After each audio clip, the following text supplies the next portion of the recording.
Hi, in this video I'm going to show you how to check and see if your computer has a TPM chip or Trusted Platform Module, and these are used for security purposes, kind of like a hardware security chip rather than using software. So if you use like Bitlocker to encrypt files, you'll store that key there, or if you're having some kind of issue where something's trying to attack your hardware firmware, this could help prevent that. So, and also by the way, with Windows 11 coming out, you're going to need to have a TPM enabled computer to even install it, so it's probably a good thing to check and see if you have that, so you know if you'll be able to run Windows 11 when it shows up. So to do that, the easiest way is to go do a search, either from Cortana here or from the start button here, and what you want to do is type in tpm.msc, and you'll see this right here, and what that'll do is it'll open the TPM management on the local computer there using the Microsoft management console here.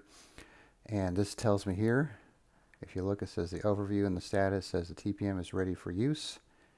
And that's pretty much all I need to know right there. That tells me that I have it. And if I want to clear the TPM, let's say I have some kind of encryption keys or something stored in there, I could do that from here.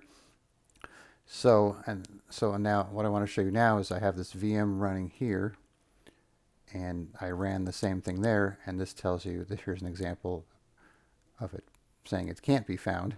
So compatible TPM cannot be found, so this computer doesn't have it. So obviously, because this is a VM and it's not my physical computer, so it doesn't really have a motherboard with a chip in it because it's using my computer's hardware, but doesn't sense the TPM chip on it. So that's what you'll see if you don't have the TPM chip.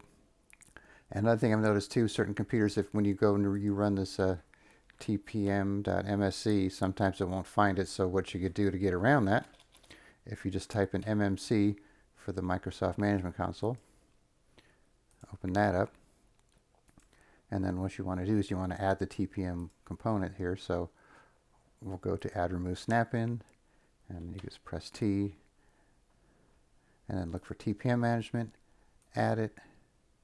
And you want to pick a local computer because you want to check on this computer, and then click OK, and then you could click on it, and you'll see you have the exact same thing. So that's just another way to work around if you don't see the tpm.msc when you do a search for it.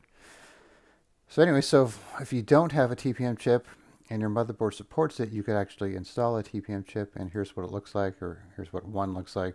So you'd have to have a connection on your motherboard that would take this type of chip, and if you don't, then you're pretty much out of luck and you're looking at a new computer or at least a new motherboard, and that'll be processor and RAM and all kinds of stuff like that, so it'll be expensive.